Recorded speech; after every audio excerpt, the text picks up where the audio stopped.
இறைமகன் இயேசு கிறிஸ்துவிலே என் அன்பான சகோதரர்களே, சகோதரிகளே, உங்கள் அனைவருக்கும் கிறிஸ்து பிறப்பு பெருவிழாவினுடைய நல்வாழ்த்துக்களை அன்போடு தெரிவித்துக் கொள்கின்றேன்.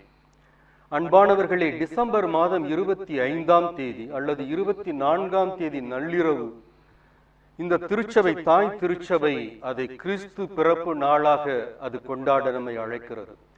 டிசம்பர் மாதம் 25ஆம் தேதி கிறிஸ்து பிறப்பு பெருவிழாவாக இருந்தாலும் இந்த கிறிஸ்து பிறப்பு பெருவிழாவானது உலகம் எங்கும் இந்த டிசம்பர் மாதம் முழுவதும் அநேக இடங்களிலே அநேக விதமாக பலரால் பலவிதமாக கொண்டாடப்படுவதை நாம் பார்க்கிறோம். அன்பானவர்களே, இந்த நாளிலே இந்த கிறிஸ்து பிறப்பு விழாவினுடைய செய்தியை உங்களோடு பகிர்ந்து கொள்வதற்காக இந்த நேரத்திலே நான் இருக்கிறேன். கிறிஸ்து பிறப்பு பெருவிழாவினுடைய செய்தி, ஆண்டவர் நமக்கு கொடுக்கிற செய்தி என்ன என்பதைத்தான் இன்றைக்கு நாம் பார்க்க போகிறோம். இந்த கிறிஸ்து பிறப்பு பெருவிழாவை கொண்டாடுகிற பொழுது, பல ஆண்டுகளுக்கு முன்பாக நான் ஆசிரியராக இருந்த பொழுது, அந்த 10ஆம் வகுப்பு மாணவர்களுக்கு ஒரு ஆங்கிலத்திலே ஒரு பாடம் இருந்தது. அந்த பாடத்தினுடைய தலைப்பு மதர்ஸ் டே என்பதாகும். அந்த நிகழ்வு என்னுடைய நினைவுக்கு வருகிறது. அந்த பாடம் என்னவென்று சொன்னால், ஒரு குடும்பம், அது ஒரு மகிழ்ச்சியான குடும்பம், ஒரு நிறைவான ஒரு குடும்பம், ஒரு கலகலப்பான குடும்பம், ஒரு அமைதியான குடும்பம், ஒரு திருப்திகரமான ஒரு குடும்பம், அப்பா அம்மா பிள்ளைகள் என்று சொல்லி அந்த ஆண்டிலே மதர்ஸ் டே என்கிற ஒரு நாள் வருகிறது. அப்பொழுது இவர்கள் எல்லாம் அமர்ந்து இந்த மதர்ஸ் டே, இந்த அன்னையர் தினத்தை எப்படி நாம் சிறப்பாக கொண்டாடுவது என்று சொல்லி அவர்கள் எல்லோரும் கலந்து ஆலோசிக்கிறார்கள். இந்த ஆண்டு அன்னையர் தினத்தை நாம் மிக சிறப்பாக கொண்டாட வேண்டும், அதை எப்படி கொண்டாடுவது என்று அவர்கள் திட்டமிடுகிறார்கள். ஏனென்றால் அந்த அன்னை, அவர்களுடைய அம்மா, அப்படி ஒரு தியாகம் நிறைந்த, அன்பு நிறைந்த, எல்லோரையும் அரவணைத்து செல்கின்ற, எல்லோருக்காகவும் அல்லும் பகலும் அயராது உழைக்கின்ற ஒரு அம்மா. ஆகவே இந்த அம்மாவை இந்த நாளிலே நாம் மிக அதிகமாக அவர்களை பெருமைப்படுத்த வேண்டும், அவர்களை கனப்படுத்த வேண்டும், அவர்களை மகிழ்ச்சிப்படுத்த வேண்டும். எப்படி இந்த நாளை நாம் சிறப்பாக கொண்டாடுவது என்று சொல்லி எல்லோரும் அமர்ந்து திட்டமிடுகிறார்கள். இறுதியாக ஒரு முடிவுக்கு வருகிறார்கள். என்ன முடிவு? அந்த மதர்ஸ் டே என்கிற அந்த நாளிலே குடும்பமாக எல்லோரும் சேர்ந்து ஒரு காரை எடுத்துக்கொண்டு ஒரு மலைவாச ஸ்தலத்திற்கு சென்று, ஒரு ஹில் ஸ்டேஷன் என்று சொல்லுவோம் அல்லவா, அப்படியான ஒரு மலைவாச ஸ்தலத்திற்கு சென்று ஒரு நாள் முழுவதும் நம் அம்மாவோடு சேர்ந்து அந்த நாளை மகிழ்ச்சியாக நாம் கொண்டாடுவோம். அம்மாவை எவ்வளவு மகிழ்ச்சி படுத்த முடியுமோ அப்படி மகிழ்ச்சிப்படுத்துவோம். அம்மாவை எப்படி பெருமைப்படுத்த முடியுமோ அப்படி பெருமைப்படுத்துவோம். அம்மா நமக்கு செய்கிற எல்லா அந்த தியாகங்களுக்காகவும், நமக்காக அல்லும் பகலும் செய்கிற அந்த அயராத உழைப்புக்காக, நம்மேல் கொண்டிருக்கிற அந்த கரிசனத்திற்காக, நமக்காக அவர் தன்னையே இழக்கிற அந்த நிலைமைகளுக்காக, அந்த நாளிலே நாம் அந்த அன்னைக்கு நமது நன்றியை செலுத்துகிற விதமாக அந்த நாளை நாம் சிறப்பாக கொண்டாடுவோம் என்று சொல்லி அவர்கள் எல்லோரும் சேர்ந்து ஒரு முடிவு எடுக்கிறார்கள். அப்படியாக முடிவெடுத்து அந்த நாளிலே, மதர்ஸ் டேயிலே, அதிகாலையிலே அவர்கள் புறப்பட வேண்டிய நேரத்திற்கு ஒரு காரை அவர்கள் பதிவு செய்கிறார்கள். அந்த நாள் வருகிறது. முந்தின நாள் இரவு எல்லோரும் உறங்குகிறார்கள். ஆனால் இந்த தாய் மாத்திரம் உறங்கவில்லை. அவர்கள் என்ன செய்கிறார்கள் தெரியுமா? அடுத்த நாளைக்கு இந்த பிள்ளைகளுக்கு வேண்டிய தின்பண்டங்களை எல்லாம் அவர்கள் தயாரிக்கிறார்கள். அடுத்த நாளைக்கு வேண்டிய அந்த உணவுகளை எல்லாம் வகை வகையாக, வெரைட்டி ரைஸ் என்று சொல்லுவோமே, தக்காளி சாதம், தயிர் சாதம், புளி சாதம், தேங்காய் சாதம் என்று பலவிதமான சாதங்களை இந்த பிள்ளைகளுக்காக தயாரித்து அவைகளையெல்லாம் பேக்கிங் செய்கிறார்கள். பிள்ளைகளுக்கு நாளைக்கு தேவையான பொருட்களை எல்லாம் ஒவ்வொன்றாக எடுத்து பேக் பண்ணுகிறார்கள். இப்படியாக அவர்கள் அந்த இரவு முழுவதும் விழித்து அடுத்த நாள் அந்த பிள்ளைகளோடு சேர்ந்து அந்த தினத்தை கொண்டாடுவதற்காக வேண்டிய எல்லா காரியங்களையும் இரவு முழுவதும் முழித்து அவர்களுக்காக அவர்கள் எல்லாவற்றையும் ஆயத்தப்படுத்துகிறார்கள். காலை விடுகிறது. பிள்ளைகளெல்லாம் எழுந்து உற்சாகத்தோடு அந்த மலைக்கு செல்லுவதற்காக தயாராக இருக்கிறார்கள். வாசல் படியை பார்த்து கொண்டே இருக்கிறார்கள், எப்பொழுது அந்த கார் வரும் என்று சொல்லி. அந்த கார் வருகிறது. அந்த கார் வந்ததோ இல்லையோ, எல்லாம் அடித்து பிடித்து கொண்டு அந்த காருக்குள்ளே ஏறி அமர்ந்து கொண்டார்கள். இந்த தாயானவள் மாத்திரம் அவர்களுக்கு வேண்டிய தயாரித்த எல்லா உணவுப் பொருட்களையும், அவர்களுக்கு வேண்டிய எல்லா பொருட்களையும், மற்ற பொருட்கள் எல்லாவற்றையும் அந்த காரிலே எடுத்து அடுக்குகிறார். அடுக்கி முடித்த பிறகு அந்த டிரைவர் பார்க்கிறார், அந்த கார் சீட் முழுவதும் அமர வேண்டியவர்கள் அமர்ந்திருக்கிறார்கள். ஆனால் இந்த தாய் வெளியே நின்று கொண்டிருக்கிறாள். அப்பொழுது டிரைவர் சொல்லுகிறார், ஐயா, நீங்கள் 5 பேர் அமரக்கூடிய காரை நீங்கள் புக் பண்ணி இருக்கிறீர்கள், ஆனால் நீங்கள் இங்கே 6 பேர் இருக்கிறீர்கள். ஆகவே ஒருவர் இந்த மலை ஸ்தலத்திற்கு, ஹில் ஸ்டேஷனுக்கு இந்த காரிலே வர முடியாது. ஒருவர் இருந்து கொள்ளுங்கள், 5 பேர் தான் இந்த காரிலே போக முடியும், அனுமதி உண்டு என்று சொல்லுகிறார். உடனே இந்த தாய் என்ன சொல்லுகிறார், பரவாயில்லை, நான் வீட்டிலே இருக்கிறேன், நீங்கள் எல்லாம் சென்று நல்லா என்ஜாய் பண்ணிவிட்டு வாருங்கள் என்று சொல்லி பை பை என்று சொல்லுகிற பொழுது அந்த பிள்ளைகள்லாம் பை அம்மா பை அம்மா என்று சொல்லி கதவை சாத்தி விட்டு, கார் கதவு சாத்தி விட்டு அந்த கார் கிளம்புகிறது. அந்த கார் அந்த ஹில் ஸ்டேஷனை நோக்கி செல்லுகிற பொழுதுதான் அவர்கள் எல்லாம் ஒரு நிமிடம் அவர்கள் யோசிக்கிறார்கள், நாம் எதற்காக இந்த ஹில் ஸ்டேஷனுக்கு வந்தோம்? நமது அன்னையை மகிழ்விக்க அல்லவா, நமது அன்னையை பெருமைப்படுத்த அல்லவா, நம் அன்னையோடு ஒரு நாள் செலவழிக்க அல்லவா, நமது அன்னைக்கு நன்றி செலுத்த அல்லவா. கடைசியில் அந்த அன்னையை விட்டுவிட்டு நாம் எல்லோரும் இந்த ஹில் ஸ்டேஷனுக்கு போய்கொண்டிருக்கிறோமே என்று சொல்லி அவர்கள் அங்கலாய்க்கிறார்கள். அதோடு அந்த பாடம் முடிகிறது. என் அன்பானவர்களே, இந்த கிறிஸ்து பிறப்பு பெருவிழாவை நாம் மிக விமரிசையாக கொண்டாடுகிறோம். ஒவ்வொரு நாட்டிலும் எப்படியெல்லாம் கொண்டாடுகிறார்கள் என்பதை தொலைக்காட்சி செய்திகளிலே நீங்கள் பார்ப்பீர்கள். ஒருவர் 100 அடிக்கு கிறிஸ்துமஸ் ட்ரீ வைத்தால் இன்னொரு நாட்டிலே 200 அடிக்கு கிறிஸ்துமஸ் ட்ரீ வைக்கிறார்கள். ஒருவர் 1 லட்சம் வண்ண விளக்குகளை போட்டால் இன்னொரு நாட்டிலே 2 லட்சம் வண்ண விளக்குகளை போடுகிறார். ஒரு நாட்டிலே 100 கிறிஸ்துமஸ் தாத்தாக்கள் ஓடினால் இன்னொரு நாட்டிலே 200 கிறிஸ்துமஸ் தாத்தாக்கள் ஓடுகிறார்.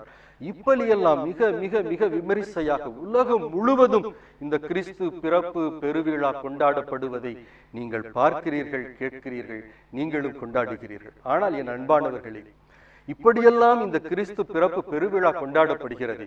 ஆலயத்திலே கொண்டாடுகிறோம், வீட்டிலே கொண்டாடுகிறோமே.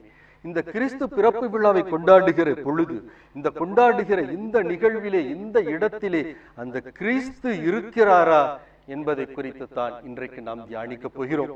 மிக விமரிசையாக நாம் கொண்டாடுகிறோம். இந்த மதர்ஸ் டேயை எப்படியெல்லாம் திட்டமிட்டு அந்த மதர்ஸ் டேயை கொண்டாட திட்டமிட்டு அந்த மதர்ஸ் டேயை கொண்டாட அவர்கள் சென்றார்கள்.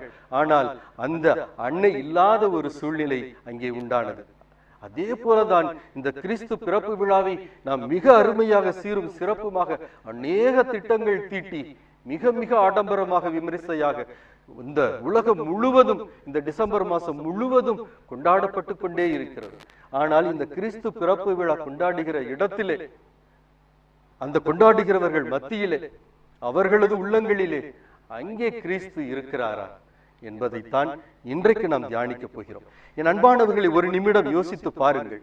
நாம் இவ்வளவு விமரிசையாக, இவ்வளவு ஆடம்பரமாக கொண்டாடுகிற இந்த இயேசு கிறிஸ்து எப்படி இந்த உலகத்திலே அவர் ஒரு குழந்தையாக அவர் பிறந்தார் என்கிற நிகழ்ச்சியை நாம் பைபிளிலே நாம் வாசிக்க கேட்போம்.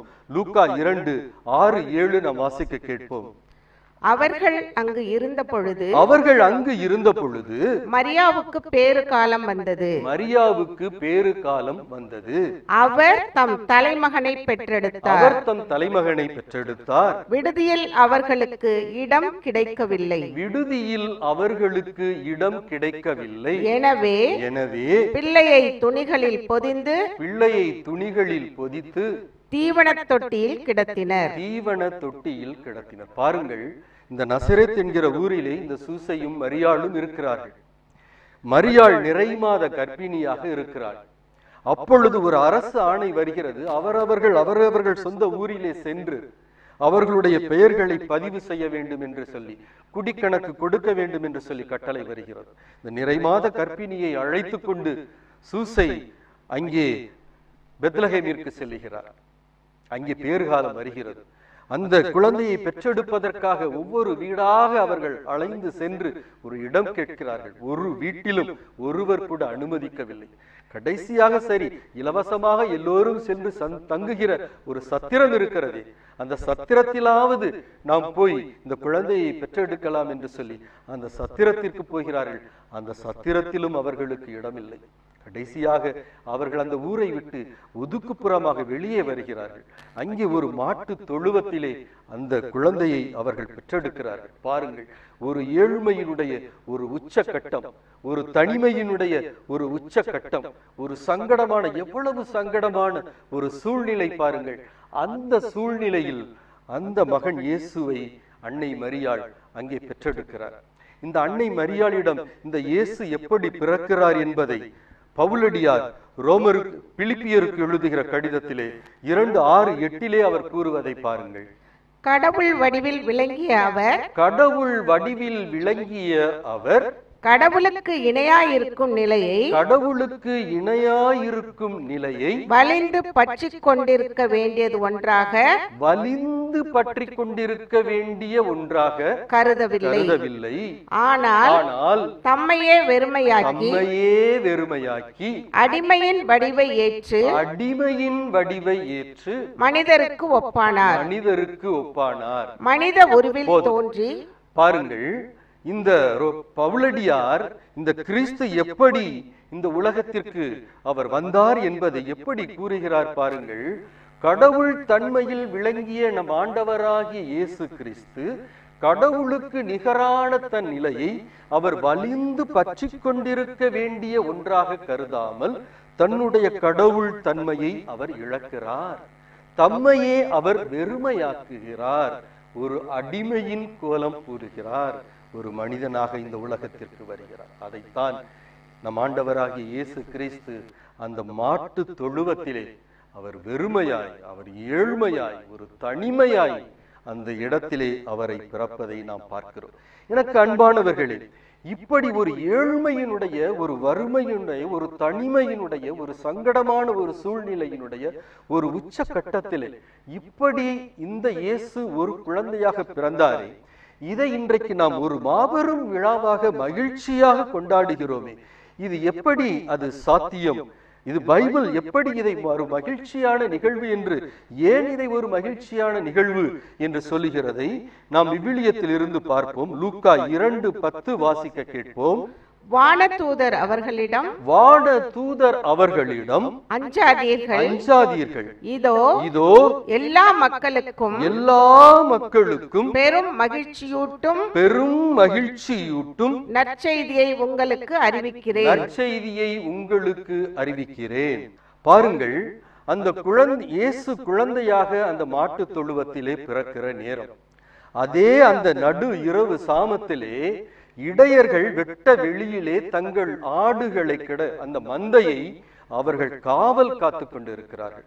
அங்கே ஒரு புறம் மாட்டு தொழுவத்திலே இயேசு குழந்தையாக பிறக்கிறார். இன்னொரு புறம் வெட்ட வெளியிலே இந்த இடையர்கள் தங்கள் மந்தைகளை அவர்கள் காவல் காத்து கொண்டிருக்கிறார்கள். அப்பொழுது இந்த வான தூதர் இந்த இடையர்களுக்கு தோன்றி அங்குதான் அவர்கள் சொல்லுகிறார், இதோ மக்கள் இனங்கள் எல்லோருக்கும் மகிழ்ச்சியூட்டுகிற ஒரு மாபெரும் நற்செய்தியை நான் உங்களுக்கு அறிவிக்கிறேன் என்று சொல்லுகிறார். ஆண்டவர் பிறந்த இந்த நிகழ்ச்சியை ஒரு மாபெரும் மகிழ்ச்சியூட்டும் நற்செய்தி என்று தந்தையாகிய கடவுள் அதனை அறிவிக்கிறார். ஏன் இது ஒரு மாபெரும் நிகழ்ச்சி? கிறிஸ்து ஒரு மனிதனாக இந்த உலகத்திலே அவதாரம் எடுத்த இந்த நிகழ்வு, இந்த கிறிஸ்து பிறப்பு என்கிற இந்த நிகழ்வு ஒரு மாபெரும் மகிழ்ச்சியூட்டும் நற்செய்தி என்று பைபிள் நமக்கு சொல்லுகிறது. அது ஏன் மாபெரும் மகிழ்ச்சியூட்டும் அது நற்செய்தி என்பதையும் நாம் விவிலியத்தில் இருந்து பார்ப்போம். மத்தேயு 1:21 கேட்போம். அவர் ஒரு மகனை பெற்றெடுப்பார். அவருக்கு இயேசு என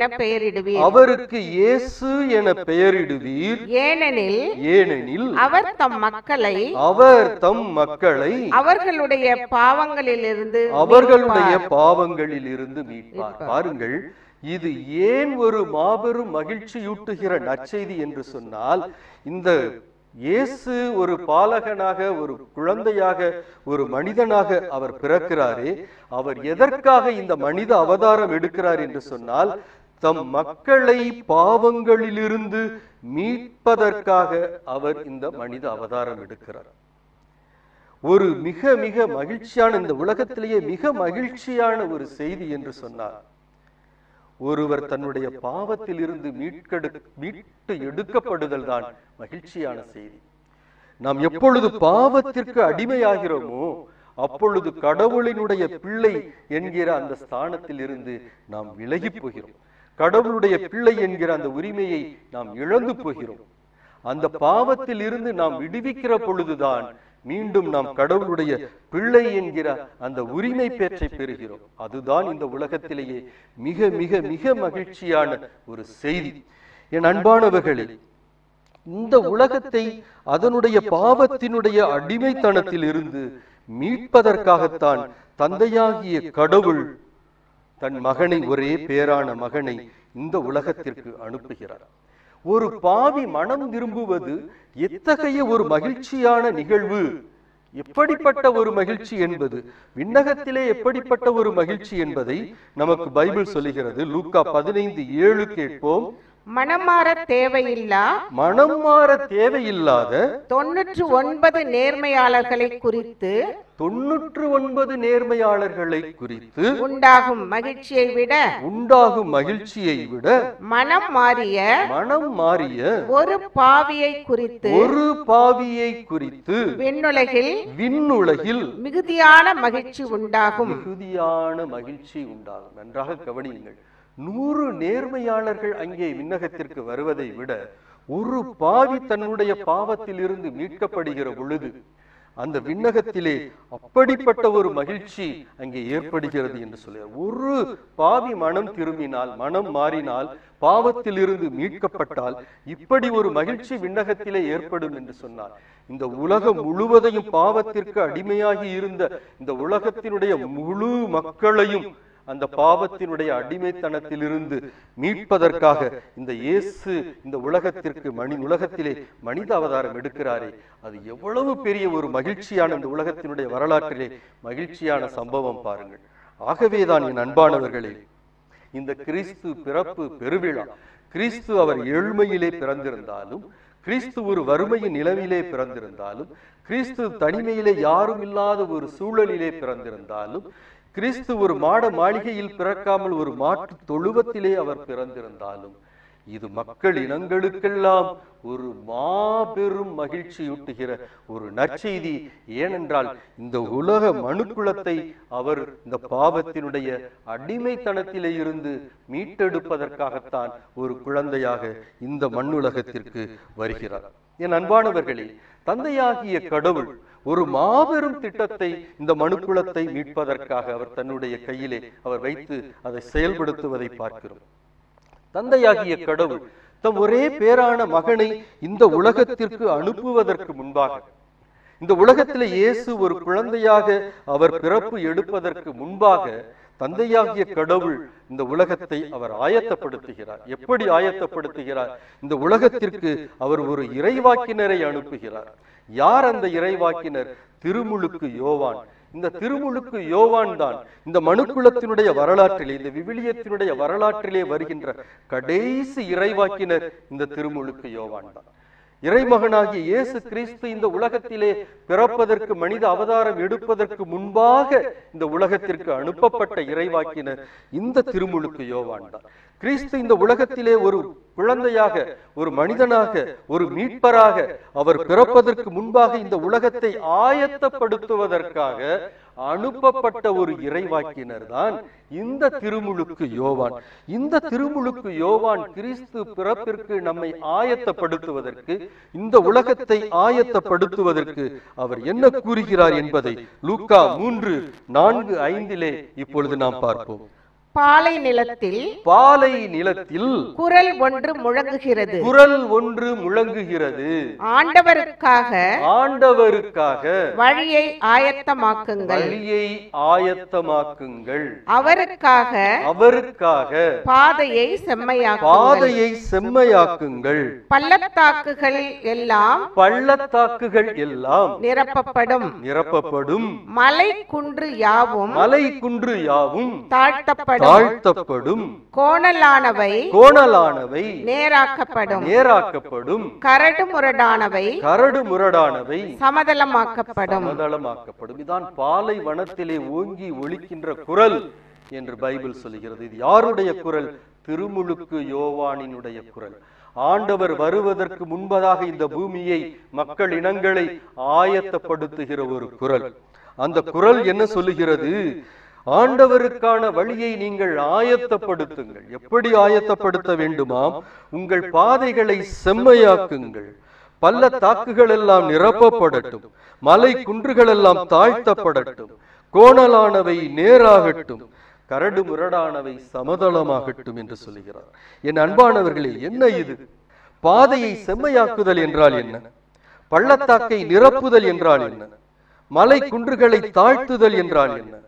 கோணலானவற்றை நேராக்குதல் என்றால் என்ன?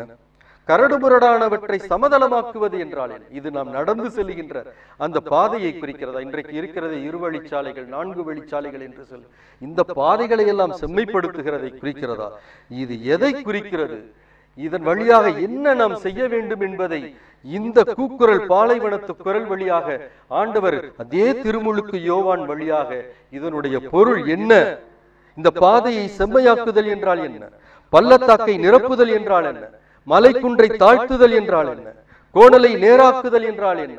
கரடுமுரடானவற்றை சமதளமாக்குதல் என்றால் என்ன என்பதை அதே ஆண்டவர் அதே திருமுழுக்கு யோவான் வழியாக நமக்கு தெளிவுபடுத்துவதை நாம் லூக்கா 3:10-14 நாம் கேட்போம். அப்போது நாங்கள் என்ன செய்ய வேண்டும் என்று கூட்டத்தினர் அவரிடம் கேட்டனர். அதற்கு அவர் மறுமொழியாக 2 அங்கிகளை உடையவர் இல்லாதவரோடு பகிர்ந்து கொள்ளட்டும். உணவை உடையவரும் அவ்வாறே செய்யட்டும். வரி தண்டுவோரும் திருமுழுக்கு பெற வந்து போதகரே நாங்கள் என்ன செய்ய வேண்டும் என்று அவரிடம் கேட்டனர். அவர் உங்களுக்கு குறிக்கப்பட்ட தொகைக்கு அதிகமாக எதையும் தண்டாதீர்கள் என்றார். படைவீரரும் அவரை நோக்கி நாங்கள் என்ன செய்ய வேண்டும் என்று கேட்டார்கள். அவர் நீங்கள் எவரையும் அச்சுறுத்தி பணம் பறிக்காதீர்கள், யார் மீதும் பொய்க்குற்றம் சுமத்தாதீர்கள், உங்கள் ஊதியமே போதும் என்றிருங்கள் என்றார். பாருங்கள், ஒவ்வொரு மக்கள் கூட்டம் முழுவதும் அந்த கூட்டத்தினர் வந்து கேட்கிறார்கள், போதகரே நாங்கள் என்ன செய்ய வேண்டும் என்று கேட்கிறார்கள். இந்த வரி தண்டுவோர்கள் வந்து கேட்கிறார்கள், நாங்கள் என்ன செய்ய வேண்டும் என்று கேட்கிறார்கள். இந்த படை வீரர்கள் வந்து கேட்கிறார்கள், நாங்கள் என்ன செய்ய வேண்டும் என்று கேட்கிறார்கள். அவரவர்கள் எந்த நிலையில் இருக்கிறார்கள், அந்த நிலையில் இருந்து எந்த நிலைக்கு அவர்கள் மாற வேண்டும் என்பதை ஒவ்வொரு பிரிவினருக்கும் தெளிவாக திருமுழுக்கு யோவான் சொல்லுகிறார். ஆனால் பொதுவான இந்த கூட்டத்தினர் முழுவதற்கும் பொதுவான ஒரு கட்டளையை, இறையாட்சி கட்டளையை அவர் கொடுக்கிறார். என்ன அது கட்டளை? என்ன செய்ய வேண்டும் என்று சொல்கிறார்? உங்களிலே 2 அங்கி உள்ளவர்கள் அதை இல்லாதவர்களோடு பகிர்ந்து கொள்ளுங்கள் என்று சொன்னால், உங்களிடம் 2 அங்கிகள் இருக்கிறது, ஒருவரிடம் அங்கியே இல்லை, உடுத்த ஆடையே இல்லை என்று சொன்னால், அவரை நீங்கள் பார்க்க நேர்ந்தால் அந்த 2 அங்கியிலே ஒரு அங்கியை அவருக்கு கொடுங்கள் என்று சொல்லுகிறார். அதே போல உணவு உங்களிடம் இருக்கும் என்று சொன்னால், அங்கே உணவு இல்லாமல் ஒருவர் பட்டினியாய் நீங்கள் வாடுகிறார் என்பதை நீங்கள் பார்ப்பீர்கள் என்று சொன்னால், உங்களிடம் இருக்கிற உணவிலிருந்து ஒரு பகுதியை எடுத்து அவர்களுக்கு கொடுங்கள் என்று சொல்கிறார். இதுதான் ஆண்டவருடைய வருகைக்கு திருமுழுக்கு யோவான் இந்த உலகத்தை ஆயத்தப்படுத்துகின்ற ஒரு செயல்.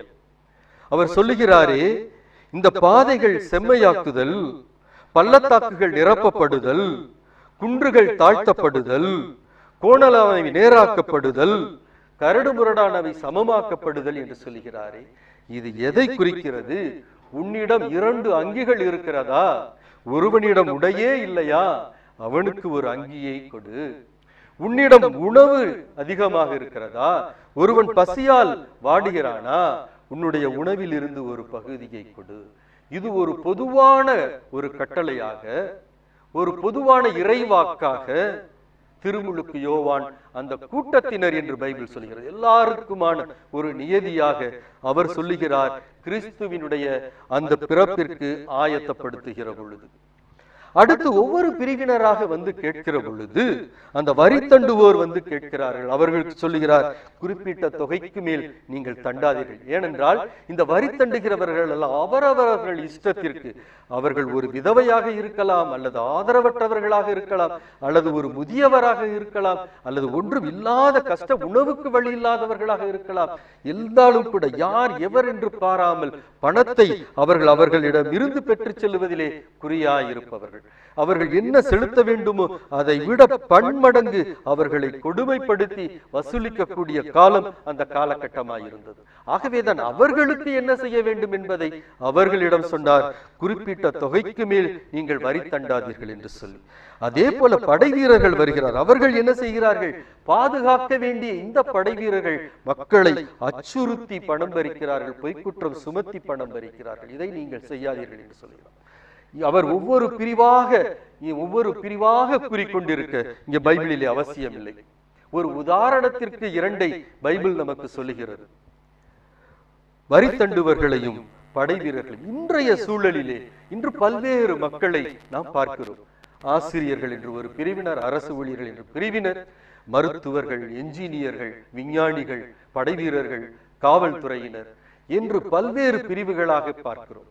அன்றைக்கு இந்த 2 பேர் வரி தண்டுவோரும் படை வீரரும் சென்று திருமுழுக்கு யோவானிடம் நாங்கள் என்ன செய்ய வேண்டும் என்று கேட்டார்கள் அல்லவா?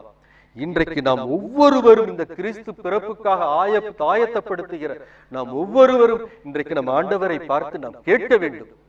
அதுதான் இந்த திருவருகை காலம், அதுதான் கிறிஸ்து பிறப்புக்கு தயாரிப்பு. ஆண்டவரே, நான் என்ன செய்ய வேண்டும் என்பதை ஆண்டவரிடம் நாம் கேட்டு நாம் தியானிக்க வேண்டும். இன்றைக்கு நான் என்ன வாழ்க்கை வாழ்ந்து கொண்டு இருக்கிறேன்? இன்றைக்கு எப்படிப்பட்ட பணியை எனக்கு கொடுக்கப்பட்டு இருக்கிறது? அந்த பணியை நான் எப்படி செய்து கொண்டிருக்கிறேன்? ஒரு லஞ்சம் வாங்குகிற மனிதனாக இருக்கிறேனா? ஒரு நேர்மையான மனிதனாக இருக்கிறேனா? எனது கடமையை தவறாமல் செய்கிற மனிதனாக இருக்கிறேனா? அல்லது என் அதிகாரி பார்க்கிற பொழுது நான் வேலை செய்கிற ஒரு மனிதனாக இருக்கிறேனா? எனக்கு கொடுக்கப்பட்ட பணிகளை எல்லாம் செய்து முடிக்கிற மனிதனாக இருக்கிறேனா? அல்ல அதை உதாசீனப்படுத்துகிற மனிதனாக இருக்கிறேனா? நான் என்னுடைய மனைவி மக்கள் மீது அன்பு செலுத்தி அவர்களை கவனிக்கிற ஒரு பொறுப்பான ஒரு தந்தையாக இருக்கிறேனா? அல்லது ஊதாரியான ஒரு தந்தையாக இருக்கிறேனா? எனது கணவனை, பிள்ளைகளை அன்பு செய்கிற ஒரு மனைவியாக நான் இருக்கிறேனா? அல்லது கணவன் எப்படியோ போகட்டும், மனைவி எப்படியோ போகட்டும், நான் என்னுடையதுதான் எனக்கு தேவை என்று செய்கிற ஒரு மனைவியாக நான் இருக்கிறேனா? ஒவ்வொருவரும் இன்றைக்கு இந்த வரி தண்டுவோர் திருமுழுக்கு யோவானிடம் வந்து கேட்டார்களே, நாங்கள் என்ன செய்ய வேண்டும்? இந்த படை வீரர்கள் வந்து கேட்டார்களே, நாங்கள் என்ன செய்ய வேண்டும்? அப்பொழுது திருமுழுக்கு யோவான் அவர்களுக்குரிய பதிலை அவர்களுக்கு சொன்னார். என் அன்பானவர்களே, இந்த கிறிஸ்து பிறப்புக்காக தயாரித்துக் கொண்டிருக்கிற நாம் ஒவ்வொருவரும் இன்றைக்கு அமைதியாக ஆண்டவருடைய பிரசன்னத்திலே, அவருடைய பாதத்திலே அமர வேண்டும். அவருடைய பாதத்திலே அமர்ந்து நான் என்ன செய்ய வேண்டும் என்பதை கேட்க வேண்டும். நான் என்ன செய்ய வேண்டும் என்று ஆண்டவரிடம் கேட்க வேண்டும் என்று சொன்னால், இன்றைக்கு நான் எப்படி இருக்கிறேன் என்பதை நான் ஒரு சுய பரிசோதனை நான் செய்ய வேண்டும். நான் எதில் தவறி இருக்கிறேன் என்பதை நான் ஆராய்ந்து பார்க்க வேண்டும். ஆண்டவரிடம் அமர்ந்து செபித்து என்னை நான் திருத்திக் கொள்வதற்குத்தான் இந்த திருவருகை காலம், இந்த கிறிஸ்து பிறப்பிற்காக நம்மை தயாரிக்கிற இந்த காலம் நமக்கு கொடுக்கப்பட்டு இருக்கிறது. என் அன்பானவர்களே, இந்த கிறிஸ்து பிறப்புக்காக மக்களை தயாரிப்பதற்காக தந்தையாகிய கடவுளால் அனுப்பப்பட்ட இந்த திருமுழுக்கு யோவான் இந்த கிறிஸ்து பிறப்பு தயாரிப்பதற்காக கூறுகின்ற இந்த இறை வாக்குகளிலே அது 2 விதமான பிரிவுகளை நாம் பார்க்கலாம். ஒரு கூறு அவர் கூறுகிற இறைவாக்கிலே, ஒன்று, நாங்கள் என்ன செய்ய வேண்டும் என்று கேட்கிற பொழுது, நீ இன்றைக்கு எந்த நிலையில் இருக்கிறாயோ அந்த நிலையிலிருந்து உன்னை நீ திருத்திக்கொள் என்று ஒவ்வொருவருக்கும் அவர்கள் யோசித்து சிந்தித்து சீர்தூக்கி பார்த்து திருத்த வேண்டிய ஒரு நிலையை அவர்கள் முன்பாக வைக்கின்றார். இன்னொன்று என்ன வைக்கின்றார்?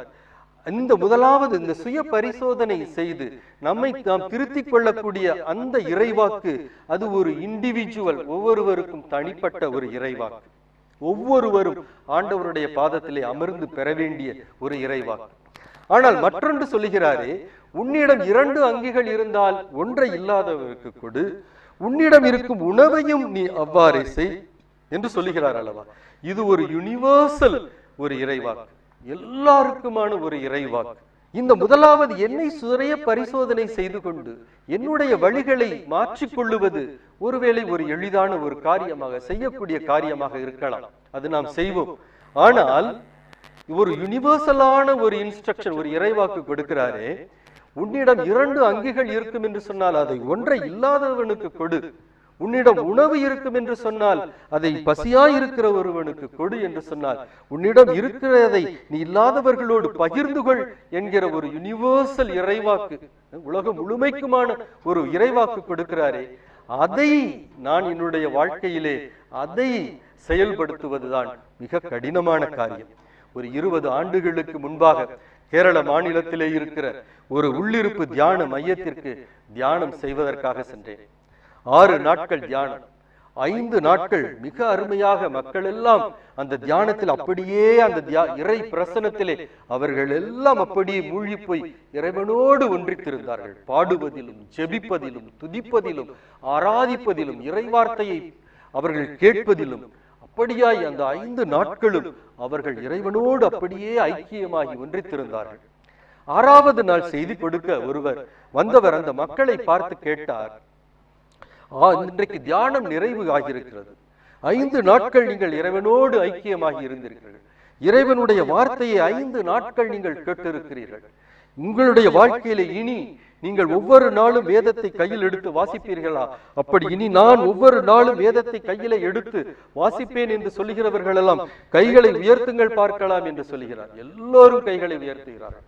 ஒவ்வொரு நாளும் அதிகாலையில் நான் எழுந்து ஜெபிப்பேன் என்று சொல்லுகிறவர்கள் எல்லாம் கைகளை உயர்த்துங்கள் என்று சொல்லுகிறார். எல்லோரும் கைகளை உயர்த்துகிறார்கள்.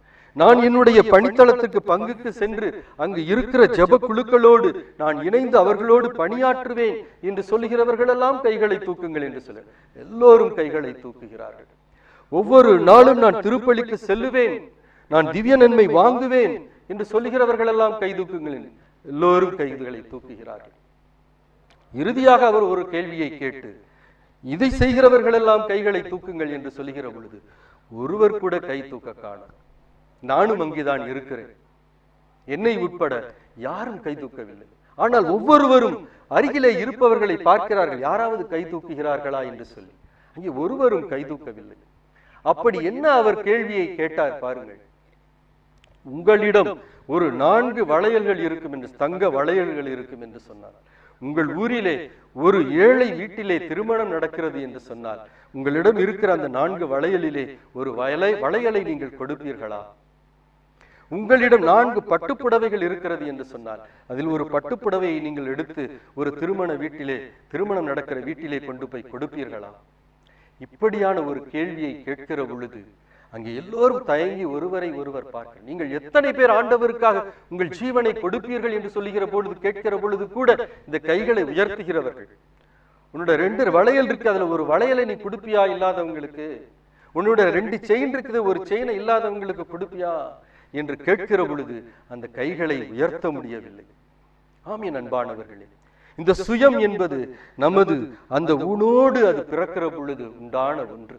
நமக்கு உள்ள உடைமைகளை இழப்பது என்பது நம்மால் இயலாத காரியமாக இருக்கிறது. நமக்குள்ள உடைமைகளில் ஒன்றை பிறருக்கு கொடுப்பது என்பது ஒரு இயலாத, அவ்வளவு கடினமான ஒரு காரியமாய் இருக்கிறது என் அன்பானவர்களே. ஆனால் அதுதான் இறையாட்சி. அந்த இறையாட்சியை நிறுவுவதற்குத்தான் இறைமகன் இயேசு கிறிஸ்து இந்த உலகத்திலே அவர் ஒரு குழந்தையாக பிறந்தார். என் அன்பானவர்களே, ஒவ்வொரு நாளும் ஆண்டவர் நமக்கு கற்றுக் கொடுத்த ஜெபத்தை நாம் சொல்லுகிறோம் அல்லவா? என்ன ஜெபம் சொல்லுகிறோம்?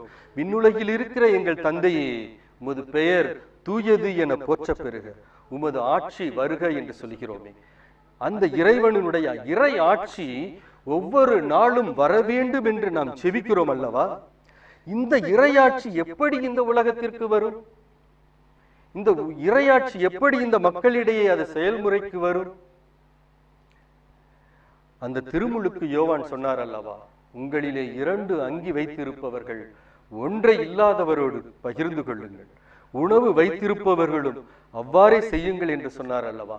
அதை நம்முடைய வாழ்க்கையிலே நாம் கடைபிடிப்போம் என்று சொன்னால் அதுதான் இந்த உலகத்திலே இறையாட்சி மலர்வதற்கான, இறையாட்சியை செயல்படுத்துவதற்கான வழி.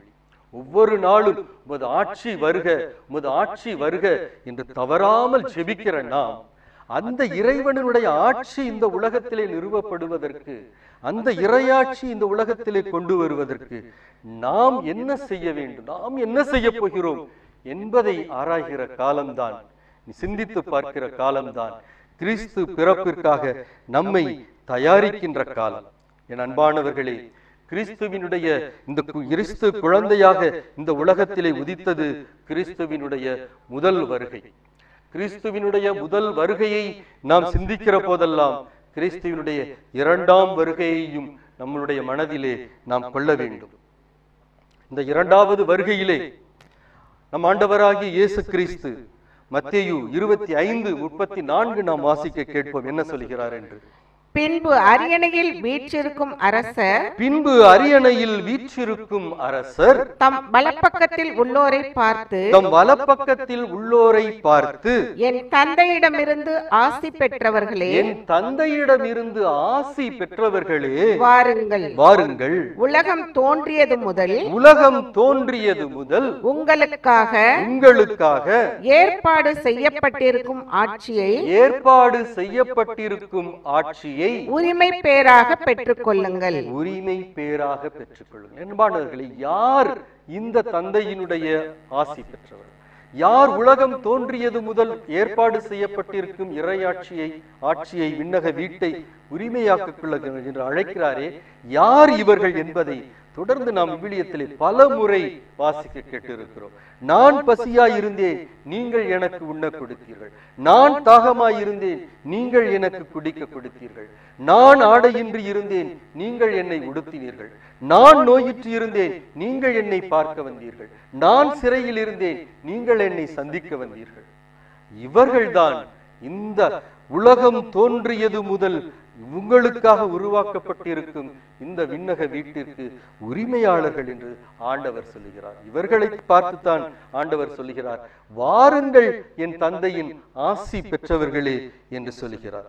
என் அன்பானவர்களே, இந்த இறையாட்சி இந்த உலகத்திலே அமைய வேண்டும் என்று சொன்னால், அந்த திருமுழுக்கு யோவான் அந்த பாலைவனத்திலே அவர் முழங்கினார் அல்லவா, பள்ளத்தாக்குகள் நிரப்பப்படட்டும், மலைகள் குன்றுகள் தகர்க்கப்படட்டும், கோணலானவை நேராகட்டும், கரடு முரடானவை சமதளமாகட்டும் என்று சொன்னாரே அல்லவா. 2 அங்கிகள் இருப்பவன் இல்லாதவரோடு பகிர்ந்து கொள்ளட்டும் என்று சொன்னாரே. உணவு வைத்திருப்பவனும் அவ்வாறே செய்யட்டும் என்று சொன்னார் அல்லவா. இதுதான் கிறிஸ்து இந்த உலகத்திலே பிறப்பதற்கு தந்தையாகிய கடவுள் செய்த ஒரு ஆயத்தம். தந்தையாகிய கடவுள் இந்த உலகத்தை ஆயத்தப்படுத்துவதற்காக அவர் இறுதியாக இந்த உலகத்திற்கு அனுப்பின திருமுழுக்கு யோவான் கூறுகிற வார்த்தைகள் இதுதான். இன்றைக்கு இந்த இயேசுவினுடைய பிறப்புக்கு தயாரித்துக் கொண்டிருக்கிற நாம் இந்த இறையாட்சியினுடைய இந்த விழுமியத்தை இருப்பவர்கள் இல்லாதவர்களோடு நாம் பகிர்ந்து கொள்ள, அந்த தியாகம் என்னுடைய சுயத்தை சுயநலத்தை இழந்து நான் கொடுப்பதற்கு முன்வருகிற மனிதனாக, இழப்பதற்கு முன்வருகிற மனிதனாக, இந்த இறையாட்சியை இந்த உலகத்திலே நிறுவுவதற்கு ஒரு கருவியாகிற மனிதனாக, இந்த உலகத்தினுடைய இறுதி நாளிலே நடுத்திருக்கிறவராய் என் ஆண்டவர் வருகிற பொழுது வாருங்கள் என் தந்தையின் ஆசி பெற்றவர்களே என்று அழைக்கப்படுவதற்கு தகுதியுள்ள ஒரு மனிதனாக நான் மாற வேண்டும் என்று சொன்னால், இன்றைக்கு என்னிடம் இருப்பதை நான் இழப்பதற்கு, இல்லாதவர்களிடம் கொடுப்பதற்கு நான் எப்பொழுது தயாராகிறேனோ அப்பொழுதுதான் இந்த இறையாட்சியை இந்த உலகத்திலே நிறுவுகிற ஆண்டவருடைய கருவியாக நான் மாற முடியும். கிறிஸ்து பிறப்புக்காக நான் என்னை தயாரிக்கின்ற மனிதன் என்று நான் சொல்ல முடியும்.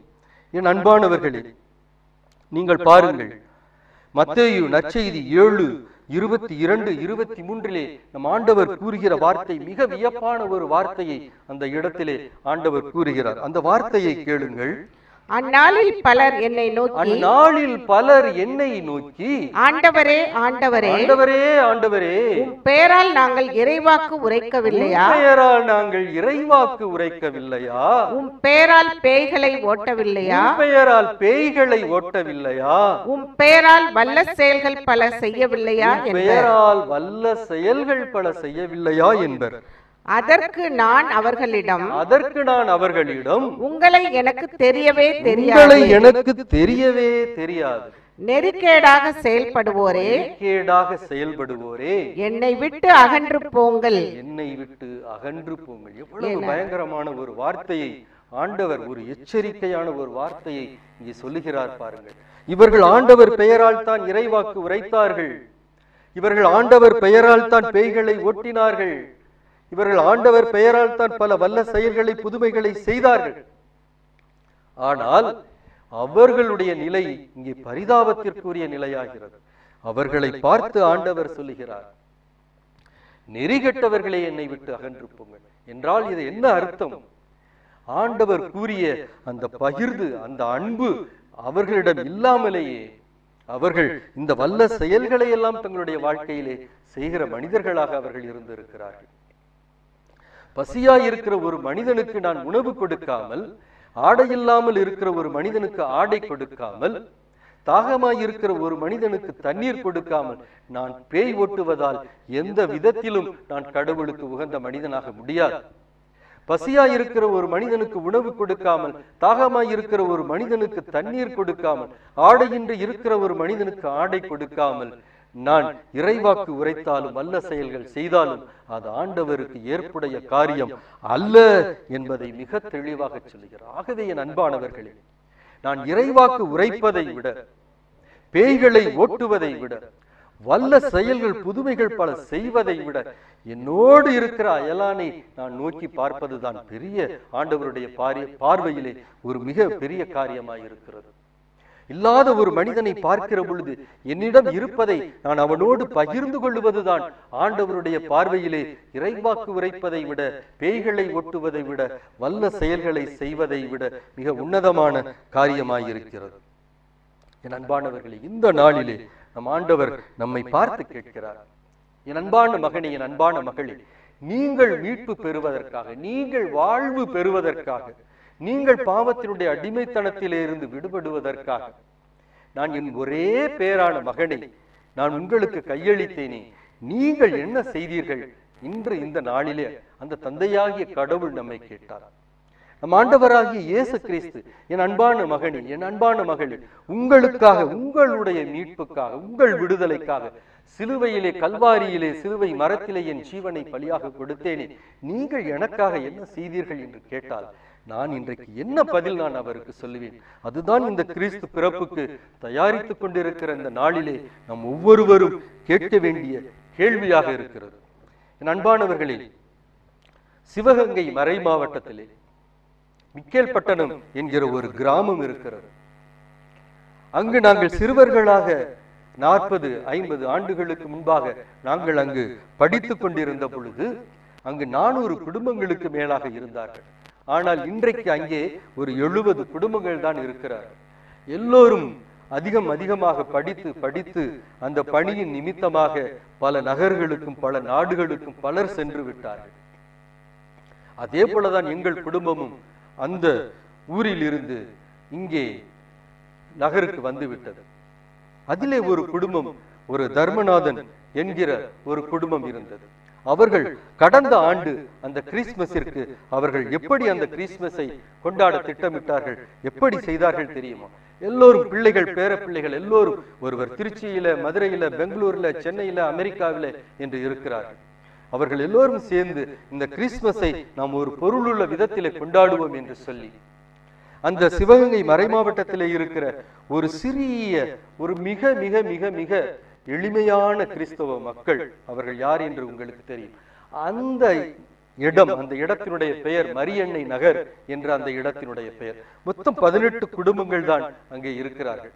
ஆகவே அந்த மரியன்னை நகர் என்ற பகுதியை எடுத்து அங்கே எத்தனை பேர் இருக்கிறார்கள், எத்தனை குழந்தைகள் படிக்கிறார்கள் என்பதையெல்லாம் கணக்கெடுத்து கிறிஸ்துமஸ் 25ஆம் தேதி முடித்து 26ஆம் தேதி ஒரு வேன் எடுத்துக்கொண்டு அந்த தர்மநாதன் ஃபேமிலி, அந்த குடும்பத்தை சார்ந்த பிள்ளைகள், பேரப்பிள்ளைகள் எல்லாம் அங்கே சென்றார்கள்.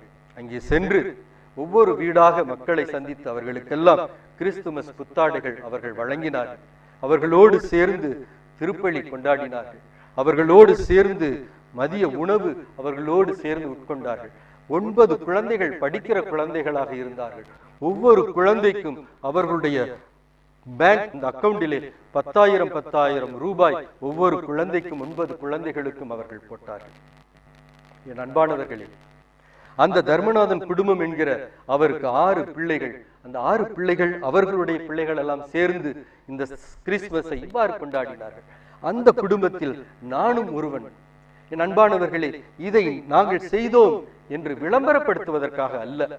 ஆனால் நான் செய்யாத ஒன்றை நீங்கள் செய்யுங்கள் என்று நான் சொல்லக்கூடாது அல்லவா?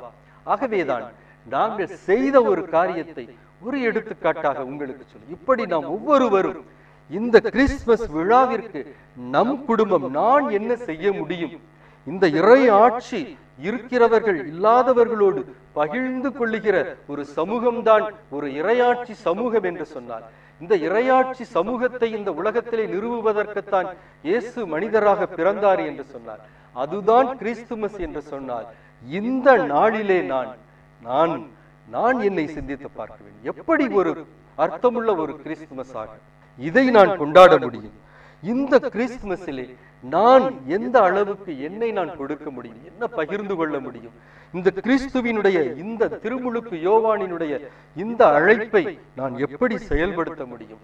கிறிஸ்து பிறப்பை ஆயத்தப்படுத்துவதற்கு அந்த திருமுழுக்கு யோவான் சொன்னாரே, 2 அங்கிகளை இருப்போர் ஒரு அங்கியை கொடுங்கள் என்று சொன்னாரே, உணவு இருப்போர் அவ்வாறே செய்யுங்கள் என்று சொன்னாரே. இதனுடைய முழுமையான பொருள் என்ன? 2 அங்கியில் 1 அங்கியை கொடுப்பது அல்ல.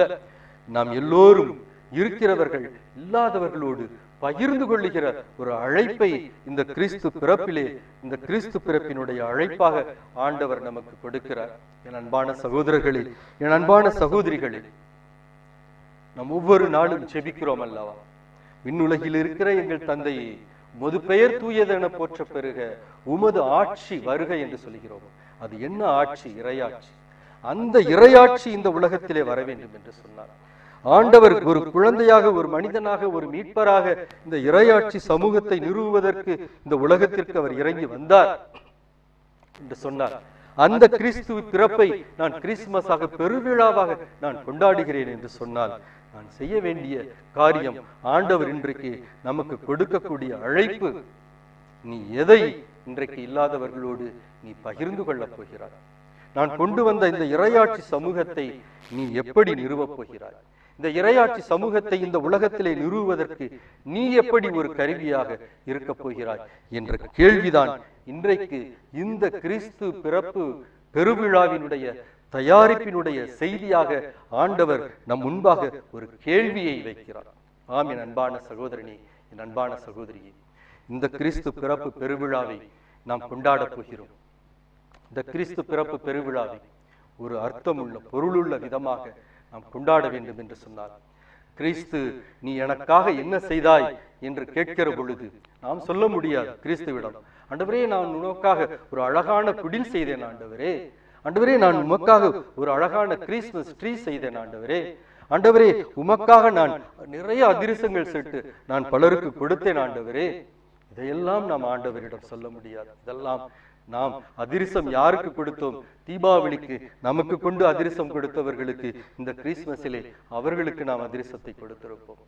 ஆகவே கிறிஸ்து பிறப்பு விழாவை கொண்டாடுவது, நாம் ஸ்டார் கட்டலாம், குடில் செய்யலாம், கிறிஸ்துமஸ் ட்ரீ வைக்கலாம், வீட்டை அலங்கரிக்கலாம், கோயிலை அலங்கரிக்கலாம், இவைகள் எல்லாம் செய்யலாம். இது கிறிஸ்து பிறப்பு மகிழ்ச்சியினுடைய கொண்டாடுவதனுடைய ஒரு அடையாளம், வெளிப்பாடு, அவ்வளவுதான். ஆனால் உண்மையிலேயே கிறிஸ்து பிறப்பை நாம் கொண்டாட வேண்டும் என்று சொன்னால், அவர் வருவதற்கு முன்பாக அந்த திருமுழுக்கு யோவானை அனுப்பி அந்த பாலைவனத்திலே அவர் சொல்ல சொன்னாரே, 2 அங்கிகளை வைத்திருப்பவர்கள் ஒன்றை இல்லாதவர்களுக்கு கொடுக்கட்டும் என்று சொன்னாரே, உணவு வைத்திருப்பவரும் அவ்வாறு செய்யட்டும் என்று சொன்னாரே. நடுத்திருக்கிறவராய் அவர் இறங்கி வருகிற பொழுது கேள்வி கேட்கப் போகிறாரே, நான் பசியாயிருந்தேன், நீ உண்ண கொடுத்தாயா? தாகமாயிருந்தேன், குடிக்க கொடுத்தாயா? ஆடையின்றி இருந்தேன், ஆடை கொடுத்தாயா? உடுத்தினாயா என்று கேட்கப் போகிறார். அதுதான் இந்த இறையாட்சி சமூகம். அதற்குத்தான் இறைமகன் இயேசு இந்த உலகத்திற்கு இறங்கி வந்தார். அதற்காகத்தான் திருமுழுக்கு யோவானை அனுப்பி அந்த பாலைவனத்திலே அவர் முழங்கச் செய்தார். என் அன்பான சகோதரனே, என் அன்பான சகோதரியே, ஒரு நிமிடம் நீங்கள் யோசித்து பாருங்கள். இறைவனுடைய பிரசன்னத்திலே அமருங்கள். எப்படி இந்த கிறிஸ்து பிறப்பு விழாவை நான் ஒரு பொருளுள்ள விதத்திலே நான் கொண்டாட முடியும்? கிறிஸ்து விரும்புகிற ஒரு கிறிஸ்துமஸாக நான் எப்படி கொண்டாட முடியும்? ஒரு ஆடம்பரமான ஒரு கிறிஸ்துமஸ் ஆண்டவர் விரும்புகிற கிறிஸ்துமஸ் அல்ல. இதுதான் 2 அங்கிகளை வைத்திருப்பவர் ஒரு அங்கியை கொடுக்கட்டும் என்பதுதான் ஆண்டவர் விரும்புகிற அந்த கிறிஸ்துமஸ். இன்றைக்கு நான் கொண்டாடுகிற கிறிஸ்துமஸிலே, என்னுடைய வீட்டிலே நான் கொண்டாடுகிற கிறிஸ்துமஸிலே அங்கே கிறிஸ்து இருக்கிறாரா? அந்த மதர்ஸ் டே, நான் இந்த செய்தியை ஆரம்பிக்கும் போது நான் சொன்னேன், மதர்ஸ் டே கொண்டாடினார்கள், ஆனால் அந்த அன்னை அங்கே இல்லை. இன்றைக்கு நாம் கிறிஸ்து பிறப்பு விழாவை வெகு விமரிசையாக கொண்டாடலாம், ஆனால் அங்கு கிறிஸ்து இருக்கிறாரா என்பதை நாம் பார்க்க வேண்டும். ஆகவே அன்பான சகோதரனே, அன்பான சகோதரியே, உங்கள் முன்னால் இந்த கிறிஸ்துமஸ் செய்தியாக, கிறிஸ்துமஸ் தயாரிப்பு செய்தியாக வைக்கப்படுகிற செய்தி ஒரே ஒரு கேள்விதான். கிறிஸ்து கொண்டு வந்த அந்த இறையாட்சி சமூகத்தை இந்த உலகத்திலே செயல்படுத்துகிற ஒரு கருவியாக அமைய நான் என்ன செய்ய போகிறேன்? அதுதான் இந்த கிறிஸ்துமஸ் செய்தி. கிறிஸ்து பிறப்பு பெருவிழாவினுடைய நல் வாழ்த்துக்கள். Praise the Lord. Praise the Lord. Praise the Lord. Praise the Lord.